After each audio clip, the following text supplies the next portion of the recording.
Kami ini pengawas internal, ada pengawasan langsung yang harus kuat. Nah, kita akan kontrol itu. Kita akan lakukan secara maksimal. Ke depan ini mungkin seminggu atau 2 minggu kita akan kumpulkan semua fungsi operasional, reserse, lantas dan polair, serta pokoknya fungsi operasional kita akan sampaikan langsung kepada first line supervisor ini. Adik-adik ini butuh pengawas yang kuat. Siapa itu? Ya komandannya di lapangan. Nah, komandannya harus kuat. Komandannya nggak kuat, ya komandannya kita sikat.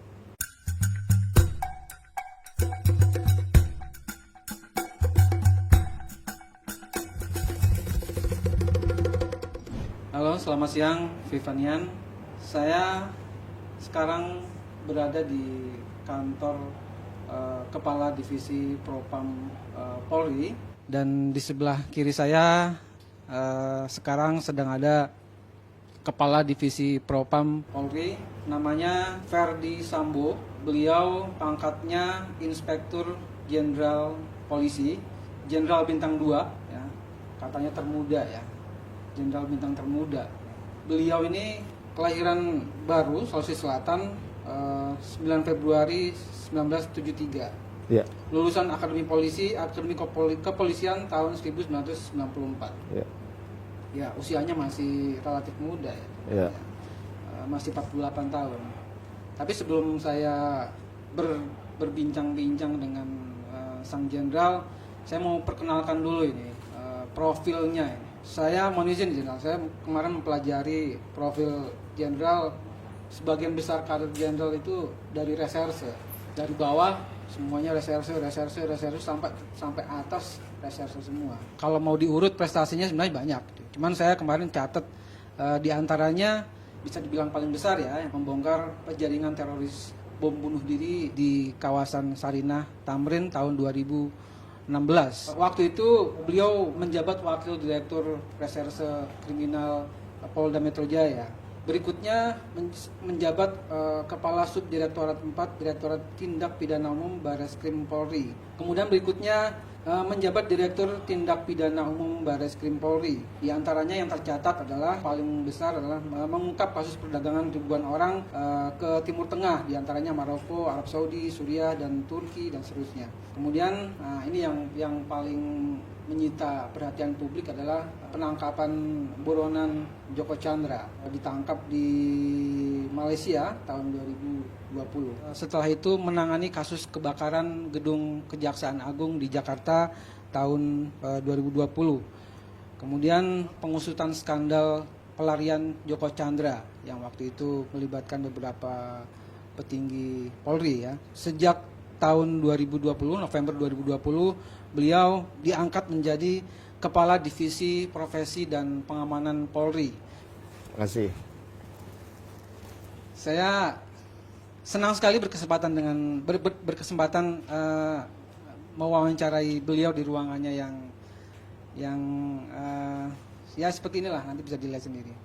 Seperti saya bilang tadi, Anda ini dari muda itu karirnya di bidang reserse. Kemudian sekarang diamanati jabatan sebagai Kepala Divisi Profesi dan Pengamanan Polri. Divisi ini nggak sementereng misalnya Barreskrim ya, Jenderal ya, yang di luar sana kok kelihatannya garang, sangar gitu ya, tukang nangkep orang gitu ya, Jenderal ya. Kemudian nggak sementereng juga Korlantas yang katanya, yang konon banyak duitnya karena berhubungan dengan lalu lintas. Kemudian juga nggak begitu populer seperti Divisi Humas yang hampir tiap hari berurusan dengan wartawan, dengan pers ya, Jenderal ya. Nah, sementara latar belakang Anda ini reserse. Gitu. Anda bisa apa di divisi ini? Silakan. Terima kasih, Mas.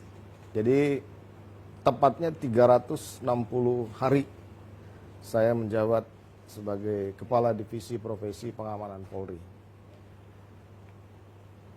Pada saat ditunjuk oleh Bapak Kapolri untuk menduduki posisi Kepala Divisi Propam ini, memang latar belakang karir saya ini 26 tahun di reserse. Kemudian pernah 2 kali menjabat Kapolres di Jawa Tengah. pada saat masuk memimpin divisi ini, saya kemudian mempelajari dan melihat tugas, wewenang, dan tanggung jawab dari divisi Propam. Setelah saya analisa, kemudian saya pelajari, saya melihat bahwa justru divisi Propam ini adalah yang menjadi brand ambasador Polri. Kenapa? Karena divisi Propam ini motonya itu garda terdepan penjaga citra Polri dan benteng terakhir pencari keadilan. Artinya bahwa divisi Propam ini paling depan di seluruh satuan kerja Polri untuk menjaga citra Polri. Kemudian divisi Propam ini juga menjadi garda benteng terakhir pencari keadilan. Jadi saya kemudian memberikan penjelasan kepada anggota bahwa divisi Propam ini sama dengan satuan kerja lain. Justru harus melebihi mereka. Bagaimana kami bisa menjadi garda terdepan dan menjaga citra Polri kalau Propam sendiri tidak bisa menjaga citra Propam itu. Dan bagaimana kemudian Propam ini bisa menjadi benteng terakhir pencari keadilan kalau Propam ini kemudian tidak melakukan hal-hal yang baik. Nah, dari situlah kemudian saya mengambil beberapa kebijakan di divisi Propam ini. Yang pertama, orang-orang yang masuk ke divisi Propam ini harus memiliki integritas, harus memiliki kompetensi, dan komitmen serta loyalitas kepada institusi. Karena ya tadi, garda terdepan dan benteng terakhir. Nah, itulah yang kemudian saya sampaikan, mungkin di luar ini belum populer karena kami menangani pelanggaran-pelanggaran internal. Tapi justru divisi inilah yang kemudian yang paling depan untuk menjaga citra Polri dan benteng terakhir untuk orang-orang yang mencari keadilan. Nah, dari situlah kemudian saya sampaikan, memberikan semangat, spirit kepada anggota-anggota bahwa kita harus terus bisa menjadi garda terdepan. Kita harus mulai dari diri sendiri, ucapan, pikiran, dan perbuatan harus melebihi polisi-polisi yang lain.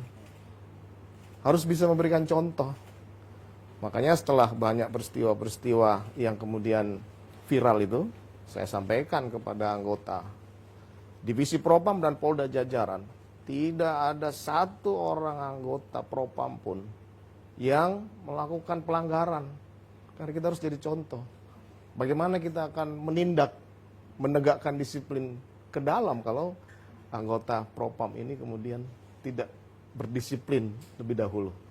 Nah, jadi kalau misalnya disampaikan tadi oleh Mas bahwa divisi Propam ini tidak terkenal, ya mungkin karena kami melakukan penegakan hukum internal dan tidak terekspos gitu loh. Kita akan memperbaiki. Jadi kalau divisi Propam baik dalam menegakkan hukum internal, maka keluarnya juga pasti baik. Demikian mungkin, Mas. Baik, Jenderal.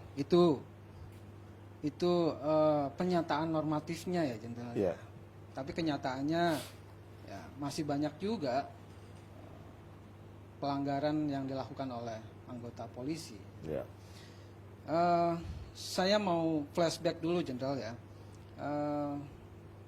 Komitmen Polri untuk mereformasi diri yang dicanangkan sejak tahun 98 ya. Sudah 23 tahun ya. Dicanangkan polisi mau mereformasi diri. Tapi saya lihat dan publik bisa ngelihat sampai sekarang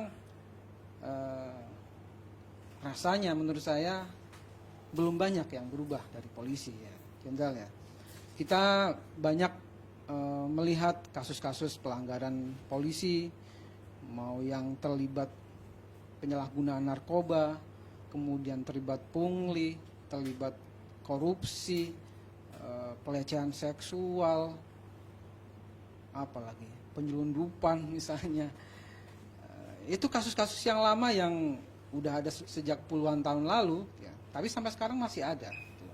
Nah, apa langkah Jenderal untuk mewujudkan komitmen reformasi Polri itu agar polisi menjadi lebih profesional, lebih humanis. Ya. Terima kasih Mas. Jadi reformasi di tubuh Polri terus berjalan sampai dengan sekarang. Semenjak Bapak Kapolri menetapkan kebijakan transformasi menuju Polri yang presisi, itu ada 4 transformasi. Transformasi di bidang organisasi, operasional, pelayanan, dan pengawasan. Yang menjadi bagian dari kami adalah transformasi pengawasan. Di situ ada 4 program. Program penguatan peran pimpinan, kemudian program pengawasan internal, kemudian program pengaduan terintegrasi, serta pengawasan masyarakat. Nah, dari situlah kemudian Divisi Propam dan fungsi pengawas lain mengimplementasikan roadmap dari transformasi menuju Polri yang presisi. Nah, kalau tadi Mas mengatakan bahwa jumlah ataupun kejadian-kejadian yang terjadi yang viral di 1 bulan ini kemudian terus bertambah, kami bisa menyampaikan beberapa data kepada Mas bahwa di tahun 2020 memang angka pelanggaran disiplin, kode etik, dan pidana yang dilakukan oleh anggota Polri ini memang meningkat cukup signifikan. 50, 60, ada yang 100%. Nah, namun perlu juga dicatat dan data akan kami berikan kepada Mas bahwa di tahun 2021 ini secara kuantitas ini justru menurun. Pelanggaran kode etik menurun, pelanggaran disiplin menurun, dan pelanggaran pidana oleh anggota. Ini kita based on data. Jadi semuanya data kita kumpulkan di seluruh Indonesia. Nah, mungkin kemudian bertanya, kenapa masih banyak viral?